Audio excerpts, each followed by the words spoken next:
Hey, this is Tony Traguardo for the Port Washington Public Library YouTube channel, and welcome to an episode of Collector's Corner. On this show, we're going to be talking to collectors far and wide about interesting things, fun things that they collect, that they amass, that they are drawn to, and talk about why, how, and look at some of the fun things in their collection. And joining me for this episode, I welcome my friend, Mr. Bob Koenig. So, hello. Welcome, Bob.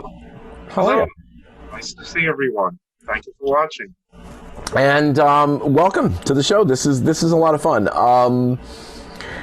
We have to do, what's the word? In the interest of full disclosure, you and I have known one another for a long time, and you collect a couple of different things, but Too many things. Too many things. But the one that our collections and our interests overlap, certainly. This is an interest of mine that overlaps, but it's not a collection of mine that overlaps. I don't collect this, and I've always found it fascinating that you do. And we are talking about cereal box collection. And it's very cool. So to start, I mean, tell our viewers a bit about Bob Koenig in general. So. Oh, what can I say about it? You're on the spot. Yes. I'm into popular culture. I have a degree in American Studies / pop culture. A lot of these things that I do collect, I got involved by studying Americana. I study suburban studies, so I have a big collection about Levittown. I looked into famous restaurants and eateries at the time. I have a big collection of Howard Johnson's materials. We'll be getting to that in a future episode, I hope. Anyway. I'm a musician, and besides writing my own material, I have a big record and CD collection and different memorabilia of that ilk as well.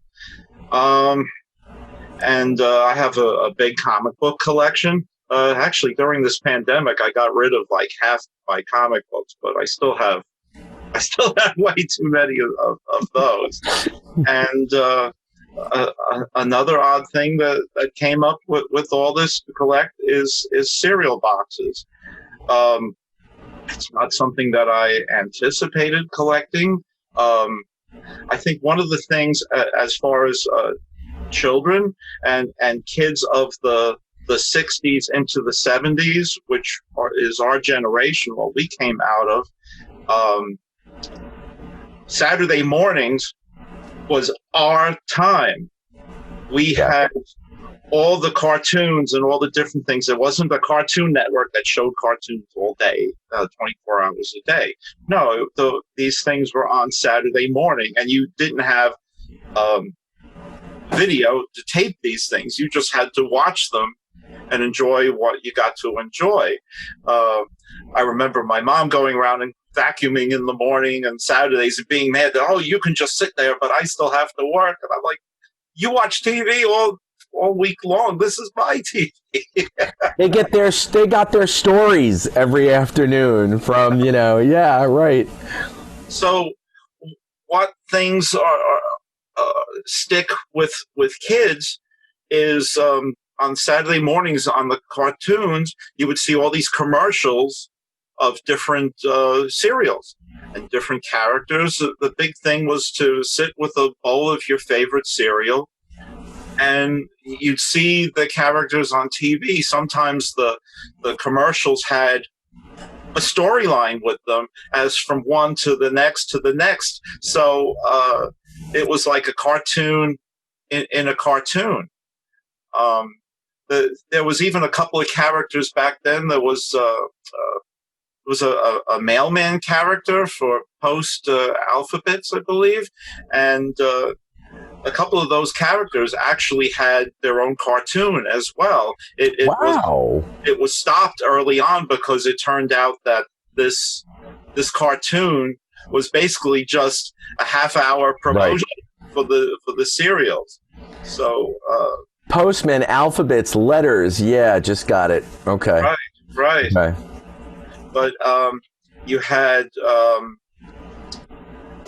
everything back then from Batman to the Monkees and the Archies and the Jackson 5 and David Cassidy all had records on the back of cereal boxes. Well, we'll get to those because I'm going to be curious to how that trend really started, obviously, because that to me is fascinating. Mm-hmm. I'll backspin. I mean, you were saying it was kind of unexpected that you fell into this. Did you end up doing, because I know some people who fall into collections, they end up doing sort of starting out by doing like a bulk buy. They'll end up going to some thrift shop or some garage sale, and they buy like 5 or 6 of something, and then bang, they're off and rolling. How did you kind of roll in? Did you start saving them when you were young and then realize, oh, I have a collection, or how did that work out? I still have a box of various items that came in with the cereal boxes, the little toys. Oh, wow. I ordered a lot of things that were on the cereal boxes to order, specifically records. I mean, I had the Josie and the Pussycat singles. I had the Banana Split singles. That was just... Well, explain because we're going to have young listeners watching this, obviously. So explain, how did you got the cereal box and then take it from, I'm having my bowl of fill in the blank, to what am I doing to go get these records, these exclusive records? Well, the other thing was you would sit and read the boxes, right? If you had the box out on the table, you would sit and read it. And if there was some sort of a draw, some sort of a promotion on the actual box, you were like, ooh, I want that. And of course, if it dealt with a particular character or something that was on Saturday morning that you were just watching, well, you put 2 and 2 together. It was right. You had to have that. Right. I'll just show you one really quick. One of the things that was big. This is from from the early 50s. This was a cereal box from General Mills called Twinkies, and these were characters that were made up for the box and the company. But the interesting thing with Twinkies was it wasn't just the cereal and the colorful box which would invite somebody in. No, if you turn the box over, there was a story that you could read and open it up, and there was pages right on the cereal box to read. So this was obviously something that was drawing children in to try to read. Maybe the parents liked it because they actually thought, hey, at least the kids have something to look at, that they're reading something. They weren't reading the ingredients, that's for sure. Yeah, we'll get to that too. Star-shaped cereal. Wow, Twinkles, the star-shaped cereal. I love it. Yeah, and I mean, it's, and it's also, we see General Mills there, which obviously is a company that still exists. But where I was going to, though, was, and again, that's why I'm saying with the kids, they don't even understand the idea. How did you, I want to get to that whole, how did you actually get the promotional item? What did you have to do? Oh, well, the interesting thing with that is what kids had to do. You had to not only cut out the little entry blank to order the items and mail that in. No, you had to keep eating the same particular cereal over and over. You had to go and buy another box and rip off the box top and send the box tops in. So that was a catch. They knew that you were buying this product. Even if all you did was take home the box, rip off the box top, and throw the rest away, they got you. You bought the item. Yeah, you were in already. You were hooked already. Right. And you were hooked on an 8,000 calorie cereal, no less. That's absolutely brilliant. But this is going into like a bit of a different area. But covering the fact that we're doing this for the library, people are going to be curious from historic standpoints. People weren't always eating like marshmallow filled and character related cereals. How did the whole breakfast cereal trend gets started? I mean, imagine it was oatmeal and cream of wheat and that kind of thing early on. But then how did we get to like the modern idea of the breakfast cereal? Well, it actually started in the sanitarium. See, John Henry Kellogg had attended Bellevue Medical School in 1874, and he was publishing pamphlets on health. He made money on his books and speeches, and he became a doctor at the sanitarium in Battle Creek in 1880. And he ran it like a health farm. He had no meat diets. He actually introduced yogurt, and he didn't want anybody to have salt or sugar. And he was obsessed with colon hygiene. So he had these colonic irrigation machines, and he made up this thing called sunshine therapy, which had like fluorescent light bulbs, and you stood in this thing, and it just had all light on it. He developed like at Vic Tanny gyms, they had the belt massager, and he began having exercise with music. He was he even had records out of music that they would march around to. He used to bring the patients up on the roof of the sanitarium, and they would march around to music to try to lose weight and become healthy. He wore a white suit. Everything was white. He wore white all the time because he said that white produced light, and that was something that helped make you healthy. This guy sounded like a fascinating character. He sounded like he was many, many years ahead of his time, essentially. I mean, that's wild. Right. People thought he was a bit off his rocker too, but right. These were all newfangled things for the time. Then you had his son, William Keith Kellogg. He was helping at the sanitarium, and he was actually cooking the meals for the patients. And people were starting to complain that the meals, because of course it was vegetarian, they were saying it was too bland. So his father wanted him to start making things more tasty, and he was experimenting, cooking different things, and he basically invented the cornflake. It was an accident of baking this particular mush that turned into these little flakes that they chopped up and were giving out as food. So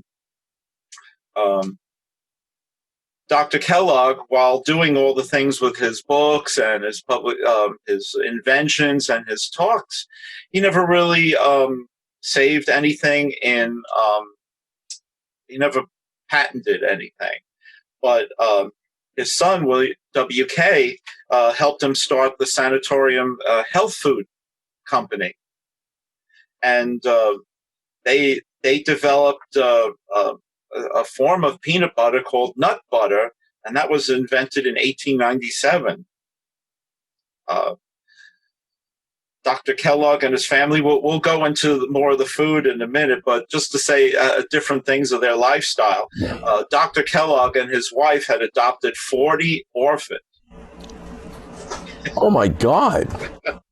That puts Angelina Jolie to shame. That's just... In 1914, he developed sterile operation room conditions. Wow, this is still Kellogg? I mean... This is the original Kellogg, right. Yeah, the father.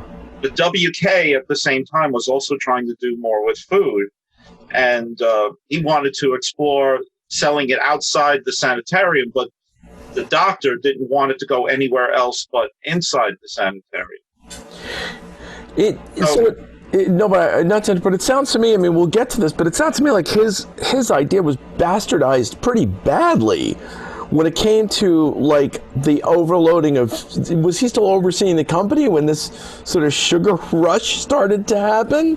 I mean, we'll get to that, I guess. But anyway, right. I think he was gone by that point. But then a familiar character to Long Island, C.W. Post. Right. In 1891, he came to the sanitarium and he had dyspepsia. And Post kept observing what the Kellogg family was doing, and he was looking at the food that was made privately at this sanitarium. And in 1895, he developed Postum, which was his coffee substitute. Right. And he also developed grape nuts. So grape nuts really was the first. So Yule Gibbons probably ate that first bowl of grape nuts then, because wasn't he like 100 when he was? I don't know. He ate that while he was eating parts of the garage, right? Right. Grape nuts and part of the garage, and anyway, between the Postum and the grape nuts, Post made his first million in 1901, and this was all basically on items that he saw Kellogg making at the sanitarium. And Kellogg called Post the original imitator. Sure sounds that way. I thought that they were contemporaries, but not right. You know, there had not been that much of a lifting, shall we say, from Post. So a little thing I've said in my talks on Serial, especially on Long Island, I said, if you go to C.W. Post College, you should be allowed to copy from other people's stuff, because that's how he got his Kellogg's. Wow. So WK was so frustrated that, that Post was making all the money and not Kellogg's. And different things started happening. The sanitarium had a fire, and Dr. Kellogg quickly rebuilt it. But WK, during all this time after the fire, he left the sanitarium and began his own company called the Battle Creek Toasted Cornflake Company. So in 1910, this Kellogg business started taking off.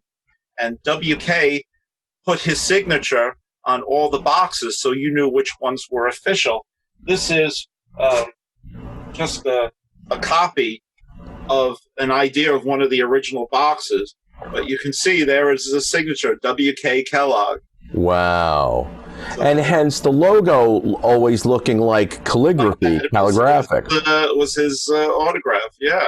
Wow. Kellogg Toasted Cornflake Company. Brilliant. But later, the sanitarium had gone into debt. The doctor had moved to a health farm in Florida, and he was still very eccentric in what he would do. He died in 1943 at age 91, so I guess he did pretty good. Wow, he did something right. Well, you know what? He wasn't eating Post Super Sugar Crisps. That's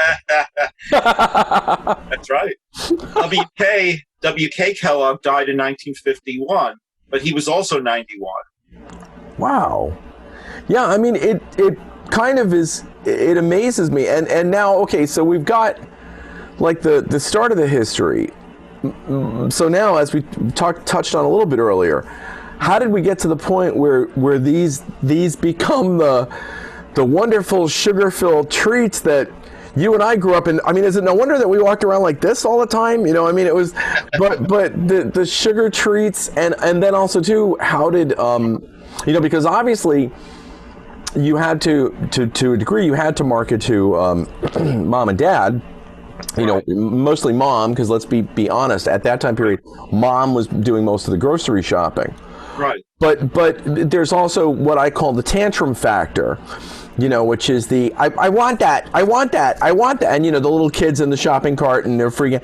So how did they get to make the kids freak out, and when did the whole sugar additive thing start going on? Right. Well, in 1933, Post, our pal Post, paid $1.5 million to place Mickey Mouse on a box of Post Toasties. So he knew that there was a way to get it to not be just an adult food. He wanted to have the kids want it. So exactly what you said. Kellogg's company and a new company that came in, Quaker, they both started also buying different characters to sponsor their packages. Then this is when, in the early 40s, sugar started being added to cereals when this company, it was just called Ranger Joe. Ranger Joe had cereal. It came in like a cellophane package. It wasn't in a box, but it was called Ranger Joe. It was sort of like the Sugar Crisp. It was the puffed rice. Okay. But the Ranger Joe was sweet. Sugar was added. The problem with the early materials like that with the sugar, Ranger Joe, if you brought home that package and you left it hanging around long enough, when you opened it up to pour the cereal, it was just one clump. It just all clumped together. So, different testings and different things had to be figured out before it became what we know today. Wow. Kellogg's had the Sugar Pops. The Sugar Frosted Flakes started in 1952, and Sugar Smacks started in 1953. Right. And the Sugar Frosted Flakes was the variation from the Kellogg, the original cornflake. Yeah. Cornflakes just adds. And the iconic characters that they started developing, Tony the Tiger, Sugar Bear. I see a certain bird on your shirt there. Give a nod to the. Does he have a name really? A lot of these characters really have names. Wasn't it Sunny? Let me see. I think I'm getting to that. Okay. They even had different TV stars promote cereals in the 40s and 50s. Sure. You had Howdy Doody for Rice Krispies. You had the Lone Ranger and Clayton Moore. You had him sponsoring Cheerios. Yeah. George Reeves, Superman, was sponsoring Corn Flakes. Roy Rogers and Andy Griffiths was promoting Grape Nuts. As we know, later on, Kellogg's and the Monkees were on Raisin Bran and various cereals. Yep. And of course, come to the early 70s, we had our favorite, even to today, is Mikey on Life. He likes it. Hey, Mikey. Yes. Here's Clayton Moore on wow. Box.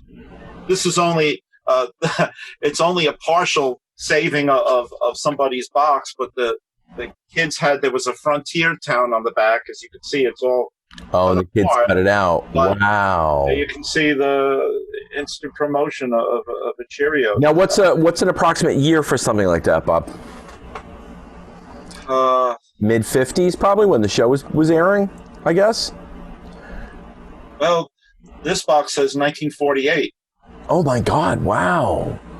Oh, that's right. The Lone Ranger. That's right. Clayton Moore was the late 40s. That's right. Wow. Wow, that's really wild. So the kids, they went after the kids, and like I said, then they start bringing in like their own mascots. You've got things like Clayton Moore, but then you've got Tony the Tiger, right? Sonny the Bird, things like that. And when did that? Been used Hanna-Barbera. This was Kellogg's Okays with Yogi Bear on the cover. But look at the double tie-in there, because you've got Yogi Bear on the cover and a Batman periscope. Right, which I ordered. I had this periscope. In fact, it's pictured in one of the collectibles books. Only 60 cents. Wow. And this is another thing that people do. I'm going ahead with this, but this is a reproduction of a box.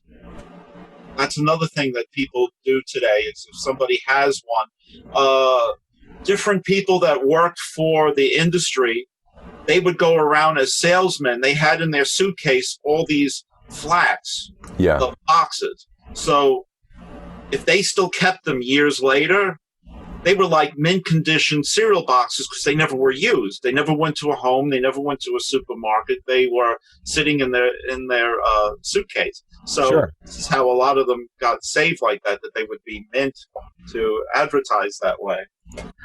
Absolutely fascinating. That is so cool.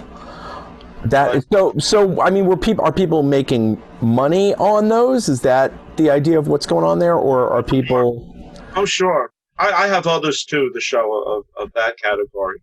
Oh, that's brilliant. Some of your famous characters. The three L's for Snap, Crackle, Pop. Right. They came from a radio ad. The ad was out before the characters were drawn and figured out. That's an old character from 1933. They had the idea of them. Tony the Tiger, of course, we know him with the deep bass voice with the right. Yeah. And he was developed from a contest in 1952. They had two ideas of characters for the box. One was either Katie the Kangaroo, which she was used a few times, or Tony the Tiger. There was an Elmo the Elephant and Newt the Newt. And within the year, all the other mascots were dropped, and Tony was picked. And so by 1958, he was as big a character for Kellogg's, and as appearing on Kellogg's boxes also with some of the Hanna-Barbera characters. Right. He's Yeah. All over the place. Because, I mean, the commercials were not limited to that half hour. If you were a kid, you were watching your cartoons on Saturday morning, you saw Josie and the Pussycats for half an hour, but then you saw Tony the Tiger throughout the whole morning. Yes. It was like it became part of the experience, part of the cartoon, and you just that was you. That was what you should have. What a trip. Wow. I mean, some of these characters you'd even think would be more adults. Like, I'm sure everybody knows Toucan Sam from Fruit Loops. Yeah. Follow my nose, right? But right. When that started happening in the 70s, it changed everything. No, I'm kidding. His voice was originally done by Mel Blanc. And it was? I didn't know that. He was the pig Latin. He would say, oops, frey, oopslay. Oops, frey, oopslay. So he actually would say pig Latin, which, like, how would kids know what that meant? Yeah, but that was, I mean, I guess the kids were doing that, probably, that was like, there was part of double Dutch and jump rope and pig Latin. The kids were all, doing that as well. But what about, now, the thing that I remember, and talking about cereal boxes and cereal in general, you mentioned Quaker Oats earlier. And the thing that I remember was, can you talk a little bit about the Quisp and Quake? Yes. Rivalry. Well, that was the thing that I meant, where there was a lot of commercials that had like a connection with each other, and Quisp and Quake would often have races with each other, or a contest, or something would happen. They had different votes to vote on who is your favorite. After a while, it was Quisp sort of won out. Quisp was the one that was left. But I think like a goofy little Martian guy with the twirl on his I have him on my desk at work. He sits on my desk with his oh, absolutely. I was a hardcore Quispite. I called in my vote. I think, and I may be wrong, but I think that was during the Olympics, right? It was the final Quisp and Quake race that ended up eliminating Quake from the market, right? Was that what happened or something? Or sounds right. There he is. Wow. And Quake was in two different ways. This is a later Quake where he looked more like a Western. Yeah, it looks more like guy. But Dudley Do-Right, or something. In the beginning, Quake had big muscles and he had a miner's cap. That's right. I do remember that version. Yeah. And then they had Quangaroos, which was like this orange. Well, it always struck me with the cereal boxes and the cereal brands that if one thing worked, why not do it 12 times? You had Frankenberry, then Booberry, and and I think they tried variations on that, and Frankenberry, Count Chocula, all that stuff, and again. But the tie-ins were amazing, like Pink Panther Flakes, because we had the Pink Panther cartoon. Those were great. I wish I had several boxes of that. I have these little pink SST toys where you pull the stick out and it rolls down the wow. I had a couple of spy decoder pen that was pink. They had this little pad of paper that you would write on the paper, and then I remember that. If you threw it in water, it would dissolve. It would dissolve. Yeah, I remember that. Yeah, I remember this. The Pink Panther flakes. You would pour milk in the on the flakes, and the whole thing would turn pink. Everything pink. Well, now, I mean, we've gotten into this really in a way, but you know, for you, and we didn't do the whole. How did the collection itself actually start? What was the first thing, or was this something that you went from when you were a kid? No, those who know me well, I got into in the 80s. There was a big explosion of fanzines, that people were writing their own fanzines, distributing them. Remember, this is before the internet. This was before blogs. Our fanzines were like our blogs at the time. It was Absolutely. A way for us to get something out to the public and say something. It was a labor of love. Yeah, absolutely.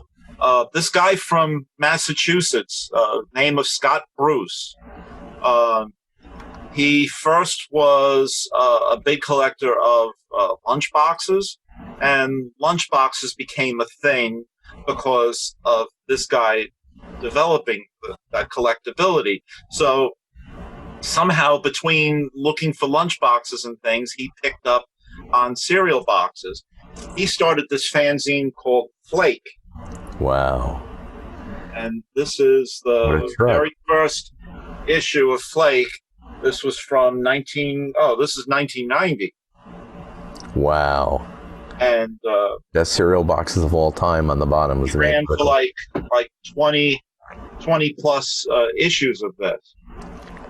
So each one would have different stories. He would talk to either other collectors or birding collectors, or he would talk to people from the industry. So it was quite unique in that way. He also started books. Scott Bruce had this book, Serializing America.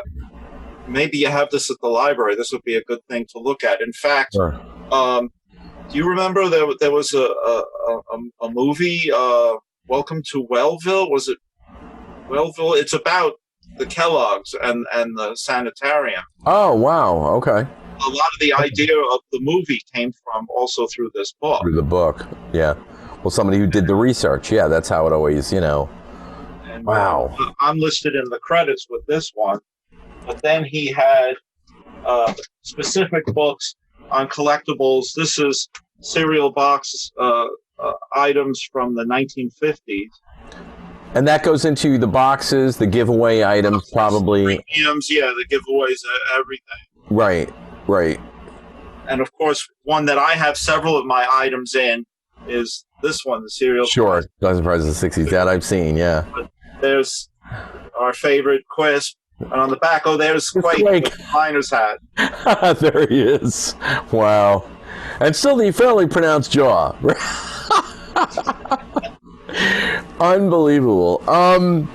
I mean, are there, for you within the collection, I mean, you've shown a few things from the collection, but are there items that are your personal favorites? Are there ones where you kind of just go, I'm glad I got this? Is there, Oh, sure. I mean, one of my ultimate favorites, well, as you know, we talked about the record thing, and I feel that the record started coming in on the 60s, of course, because what did kids love also besides the cartoons? They were buying 45s and music, and music was in so many cartoons back then. Music was the prevalent thing. That was our MTV. Cartoons was our MTV. Yeah, so, you're right. One of my favorite things that I have is this Super Sugar Crisp box. And there it mentions... wow, the Archie's record on the back. And here's a copy of the record on there. It is, intact. And this is one of those... Remember I was mentioning that it's a proof. It's a box that never was formed into a box. See, right. Still a separate... So there it's got... I have all the Archie records all cut out, and that one has that, but that is a real box though. In other words, that one has the grooves. That's actually grooves. Yeah. This is absolutely that's a real box. So now explain other Archie premiums too. I mean, they totally. Junkhead's hat. Wow, the buttons. See, I never remember any of that. I'd gotten the records. In fact, I still have a few of my original records as well. But just to let folks know how they used to do it. Stamp. Wow. So that was a way to save those. Collect your Archie stamps. So just to let folks know how they used to do it while Rob is showing the box, what they would do would be they would do the Archies or the Monkeys or whatever, and each of the records would have a number, an embossed number or a depressed little number on it, and it would correspond to whatever song. So not only did you have to go out and buy the box with the record on it, but sometimes as many as 3 or 4 Archie songs or Jackson 5 songs or Monkeys songs would be on the records, and you would have to go in and pull the boxes off the shelves. To find the one, right? And because you didn't know how long the premium was going to last, you had to ask Mom to stock up on and promise you were going to just eat Super Sugar Crisps till your eyeballs came out, because you had to get all 3 of the Archie's records that were on the back of the Super Sugar Crisps. It was amazing. So which one is that? Do we know which record that is?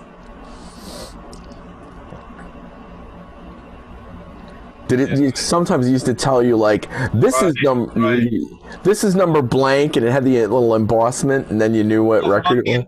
It doesn't, and if it doesn't, that means you would have no idea. You were just getting along. You were dropping the needle down. They're on there, yeah. Wow, what a trip! Did I get Bang Shang-a-Lang, or did I get wow? Unbelievable.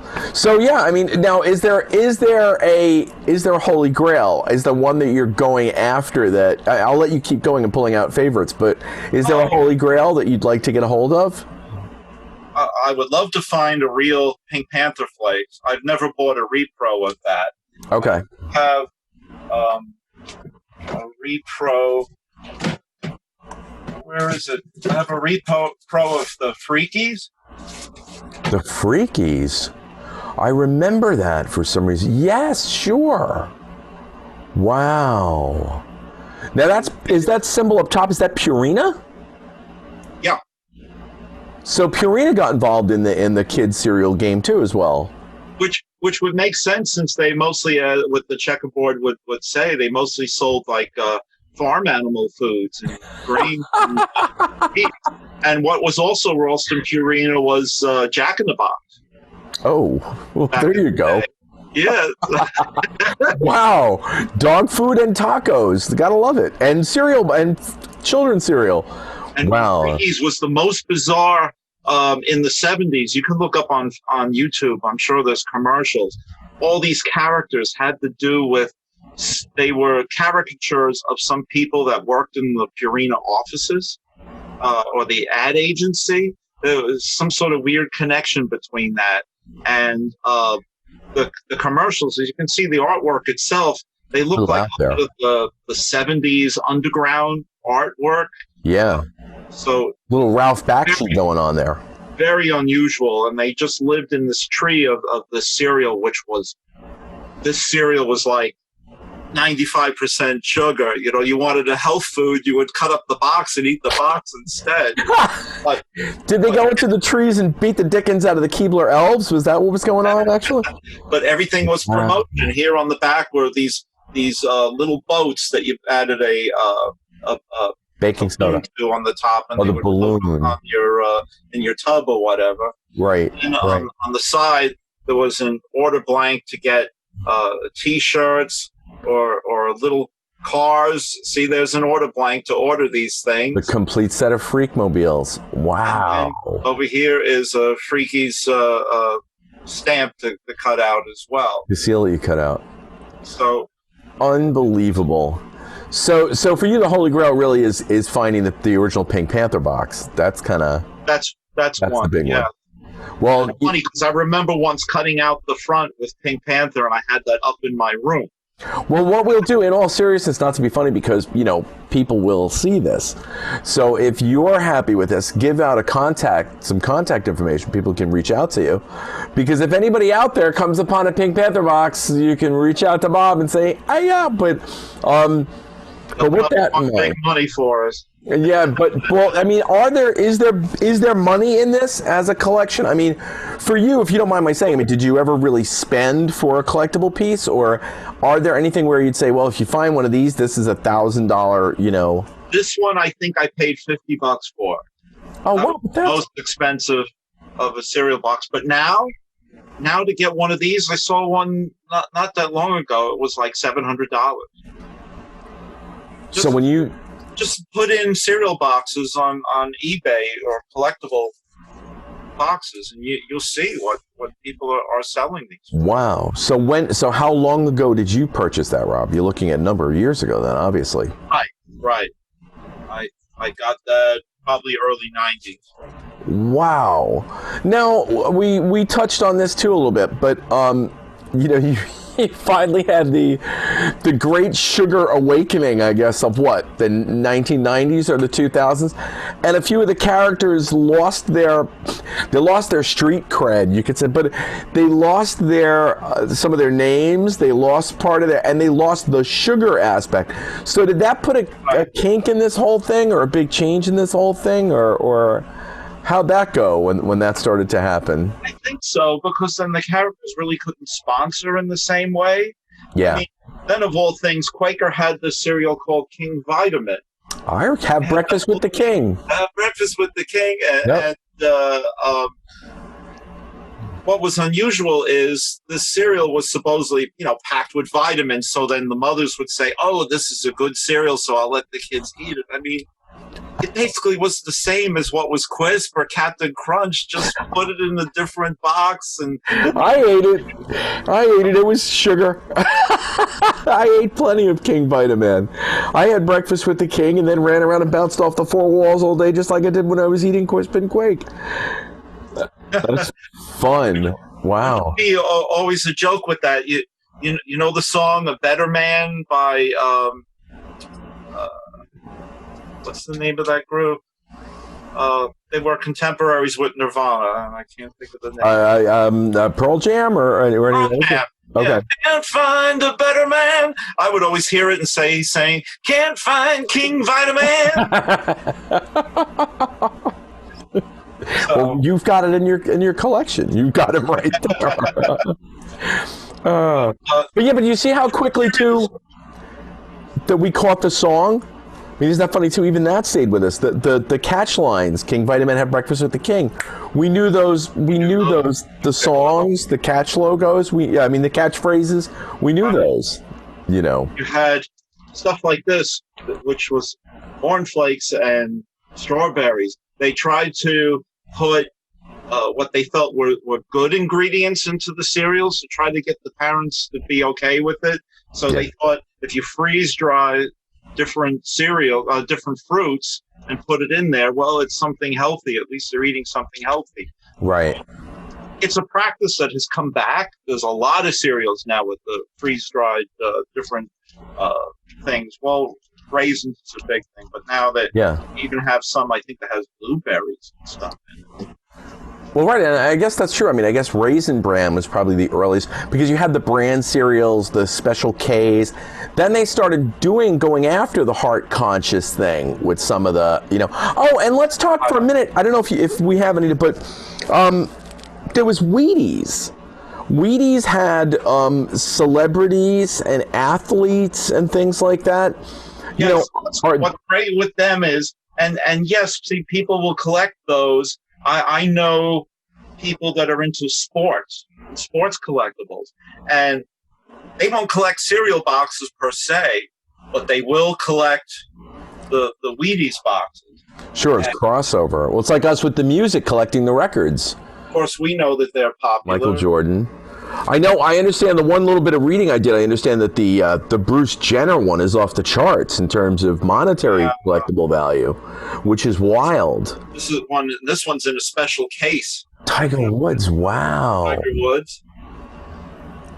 What a trip. Now, are they still doing this, Rob? Is Wheaties still doing this as a practice at this point?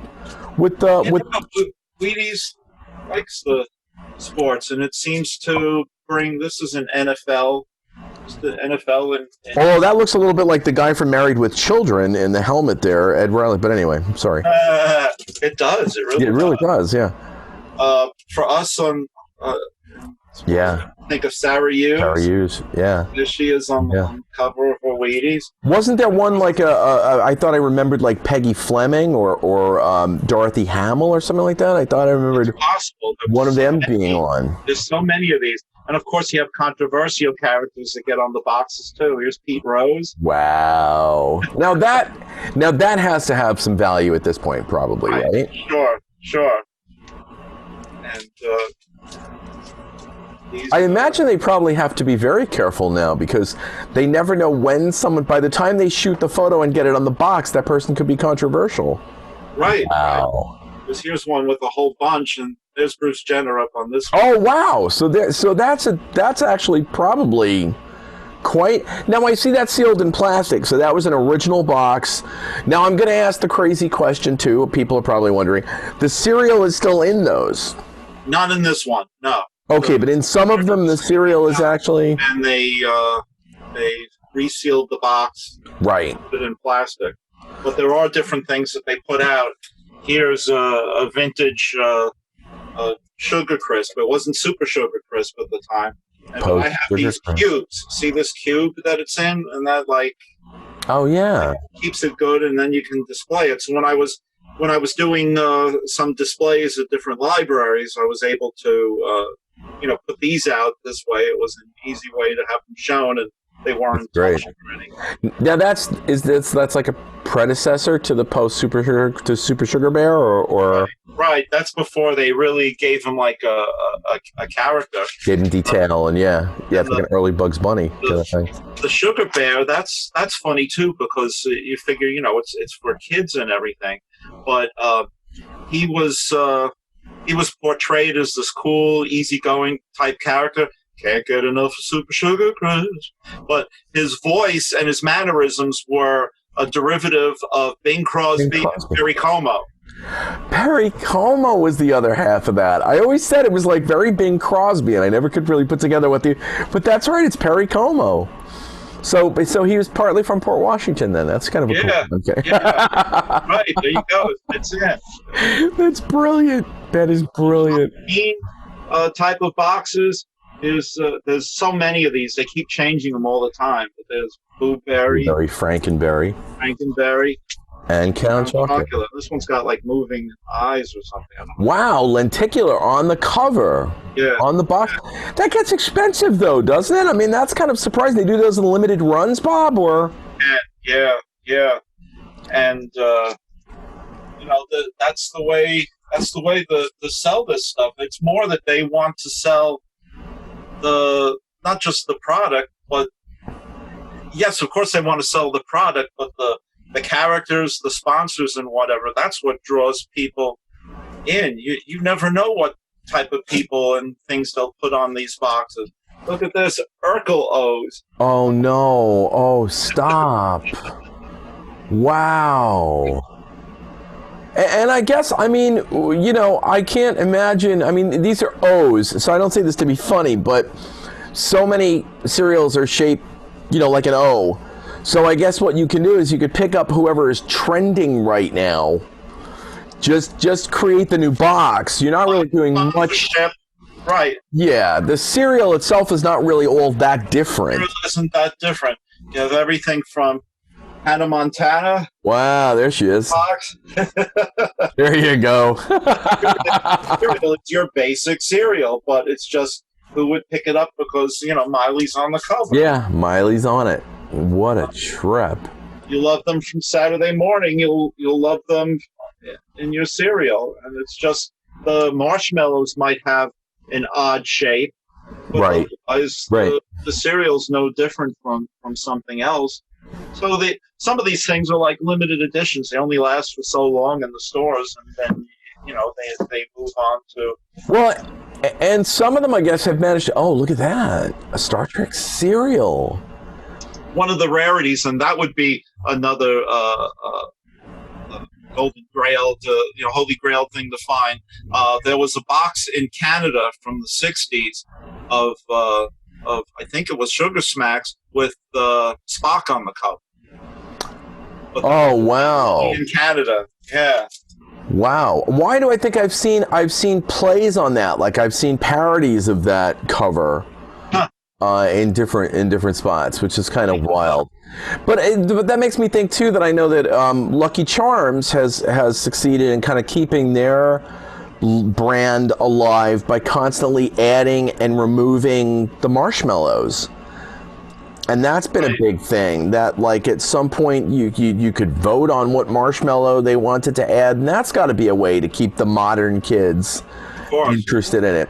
So does the trend continue? Does the collecting trend continue, or now is it just that the market is so hugely flooded that it's limited collectability? Or is there still the idea that, there are Star Wars boxes that come out when a new movie happens? Or it's a glut.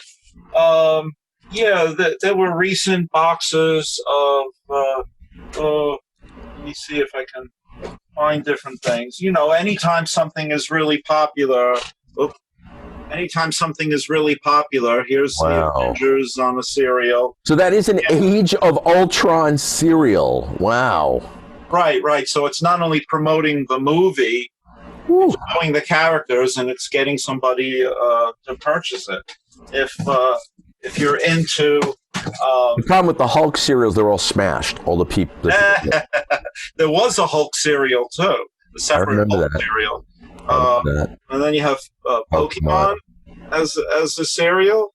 Wow. And again, see the marshmallows, they have like these Pokemon shapes, but otherwise it looks the same as like Lucky Charms. They're O's. Yeah, they're just basically O's. Isn't that much of a difference. They make the new stampers to stamp out the marshmallows, throw them in a box, and amazing.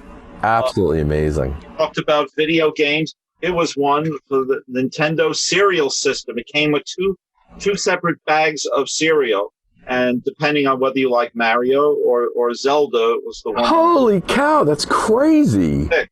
And then, here's promoting, there's Mario on the side, and here's something about a Zelda. Zelda legend, yeah. Wow. I can't get over how intensely niche these things got. I mean, I guess if there's a trend of that was inevitable. Wow. That was inevitable. If you could sell it two different ways, the kids would see this and want that, but you turn it over and you got this guy. So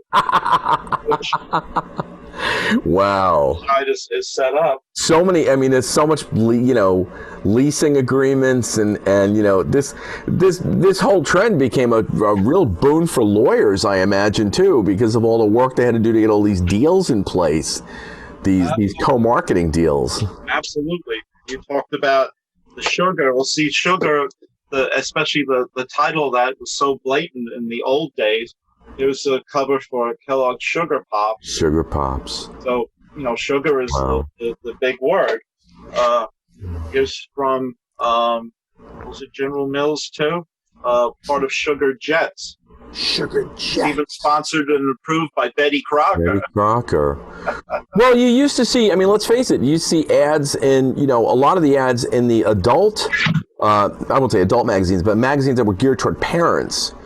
You'd see a whole thing saying, get your kids started off the right way every morning with sugar, and it was promoted, this was basically like, create a future world of diabetics. Like, it was sort of, sugar was a main thing. And also, too, I always remember, that to have a complete breakfast, you had to have milk, juice, toast, and munchy, crunchy, chocolatey Cocoa Puffs. Who ate that? To me, it was the idea of to take your 8-year-old kid and fill them up with orange juice, milk, and cereal and put them on a hot school bus. That was like a recipe for vomit, is what that was. Right. We didn't have, we didn't know all about lactose intolerant and things back then, so you never know how the kids were feeling once they were, shipped out to school. Sure, loading your kid up with cereal and sending them off. It was the changeover. There's Golden Crisp instead of saying Sugar Crisp. Wow. Those things. You had Sugar Smacks became Honey Smacks. So a lot of things like that had changed. Here's something for you, and this is a reproduction of Rice Honeys with the Beetle rub-ons from the Yellow Submarine. Wow. This was real. Also, the funny thing about some of the older boxes, when you acquire the old ones, you see the difference in people. You know how we had this thing a few years ago with McDonald's and places having supersize? Sure. Meat? Yeah. Well, back then, all the boxes were smaller. See, this is a small... Yeah, that's a good point. Relatively small box. Here's an old post-alphabet, relatively small box. Yeah, sure.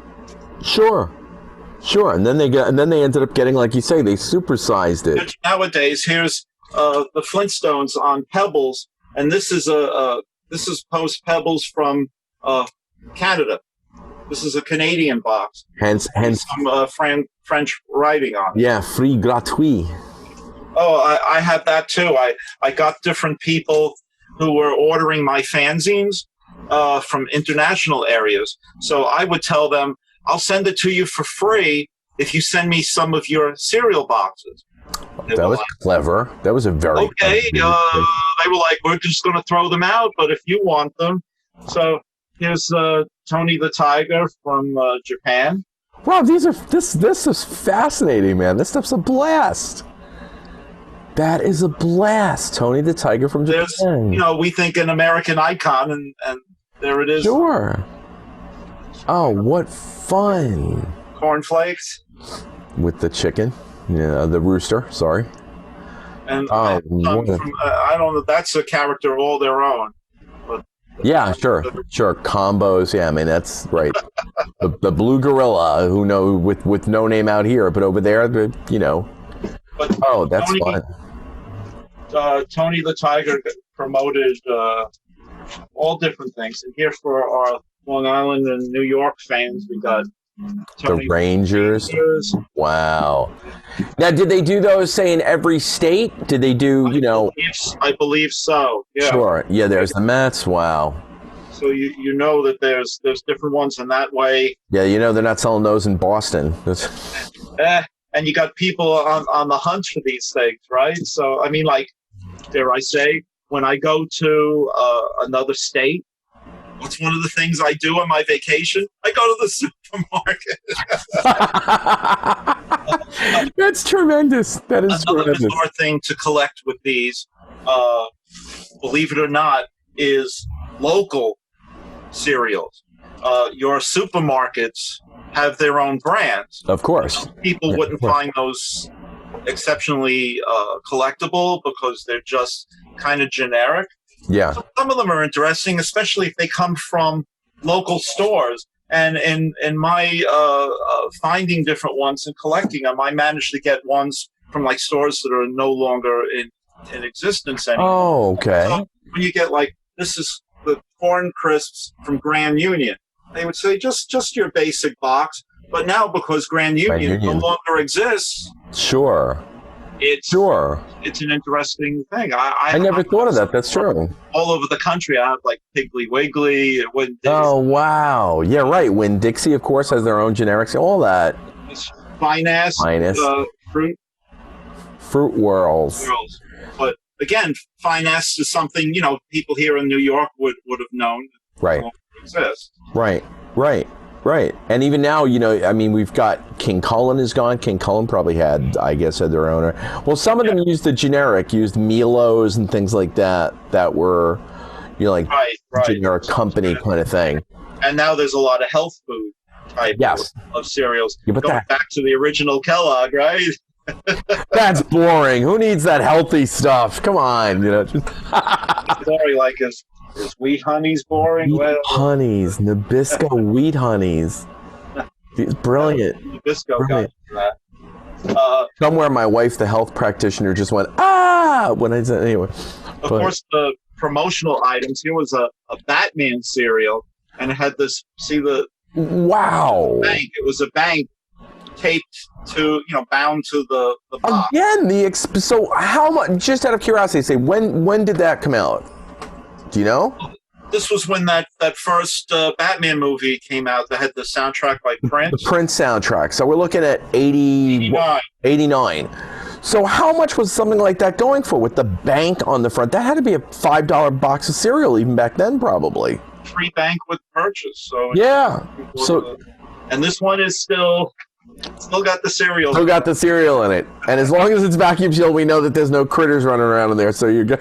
Superhero stuff. I always think of different ones that I was like, why didn't they make that? That was a win-win type of thing. When the Green Lantern movie came out. Yeah. Think about it. He had the green ring. They could have had a prize of the green ring. And the cereal could have had, like, you know, things shaped like the Lantern logo or something like that. Sure. Green would be too icky, but green food. Yeah. It's like, why didn't they do that? Of course. That was tailor made. Wow. There's one cereal. I don't have the box here. That was like a Robin Hood, Prince of Thieves. I remember cereal. That. Kevin Costner. Yeah. By Ralston Purina. Yeah. And you got a bow and arrow in the cereal was supposed to be shaped like an arrow, but you can. I will have to tell you what it actually looked like.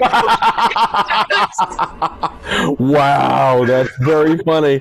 Nothing like poor mom and dad having to explain the birds and the bees over a bowl of cereal. That's, oh God, is that funny? That's just brilliant. That is brilliant.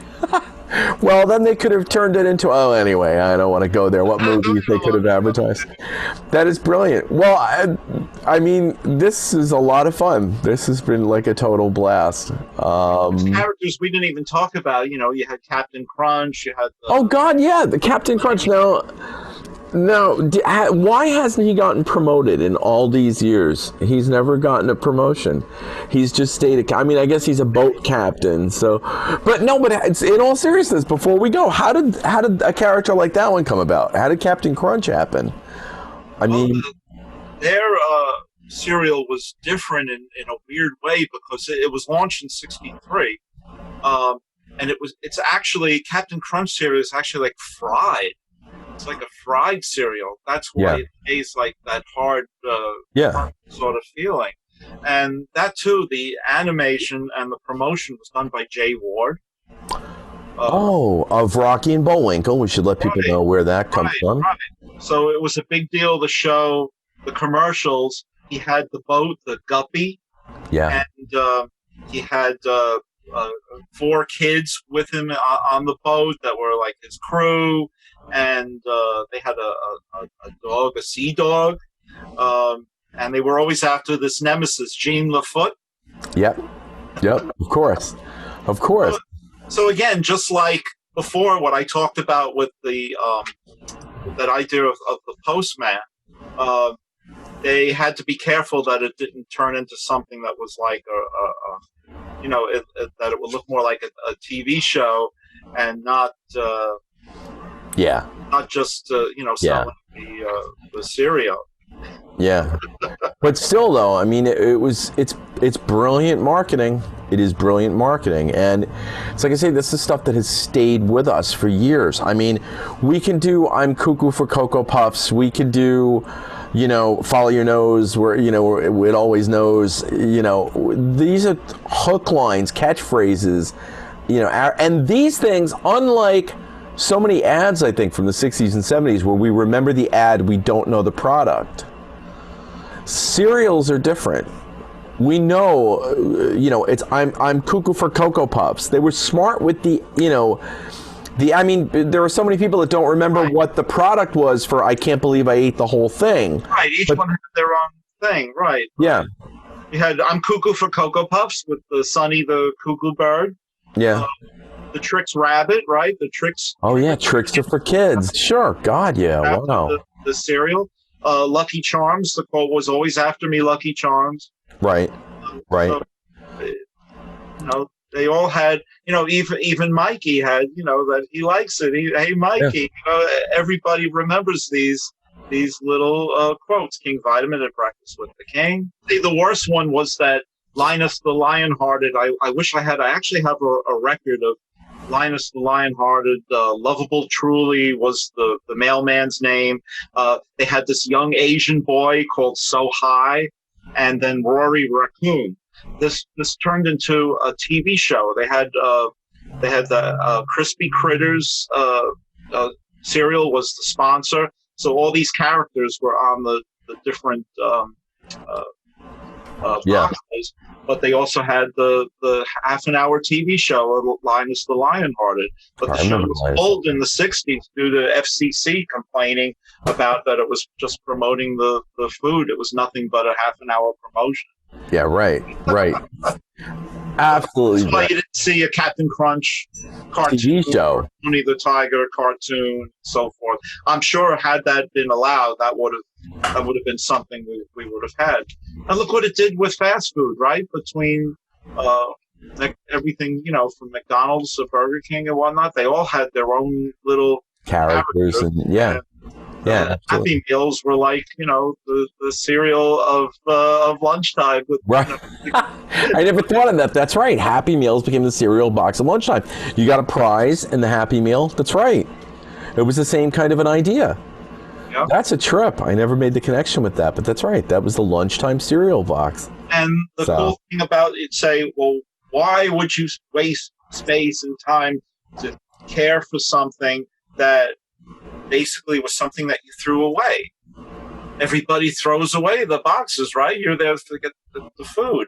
But as you could see with the sports, with popular culture, these things sort of tell a story, and they have memories of that timeline. Yeah. So it's sort of bringing back the popular culture. You could explain different decades by showing what was on the cereal boxes. You could say, well, I know when this Apple Jacks came out because there's Chewbacca on there. I could tell that Star Wars was so popular because here's C-3PO had his own cereal. Wow. R2-D2 got very jealous, apparently, I think that caused a rift between them for a while. I think R2-D2 almost went to Post over that. He was shaped like a cereal box, right? That's true. I just gave them an idea. There you go. Well, say girls didn't get a fair shake because most of the characters and the sponsors were all male, right? So right. I showed you the Miley, and Frozen, but here you had Barbie cereal. And at the same time, Barbie had her own cereal. There was, for boys, there was the Hot Wheels cereal. Yes, I remember that. So they definitely... I remember that. I always had wondered when we were young why there hadn't been, or had there been, there was never a Hardy Boys or a Nancy Drew cereal. I always thought that would have been an idea for good cross-pollination. $6 Million Man. Yeah. Or anything like that. No. But, video games got into the... Pac-Man, oh my God. Really, really big. Wow. Donkey Kong, sure. So this was the cartoons for the kids of the the early 80s and mid 80s. Right. We had the cartoons that held us. But I think of, like I say, the end of one of the Monkees episodes, they sneak in, or the beginning of a Monkees episode, there's the Kellogg's box, was they're playing Good Morning by the Beatles. Right. They sneak in the Kellogg's box. Anyway, yeah. Soft plug, yeah. Yeah. And here's another Tony the Tiger, but this one's from Germany. Frosties. Wow. I wonder if they avoid the word, well, I guess they may not have a word for flake or something. Who knows? Sometimes they just don't have that's a trip.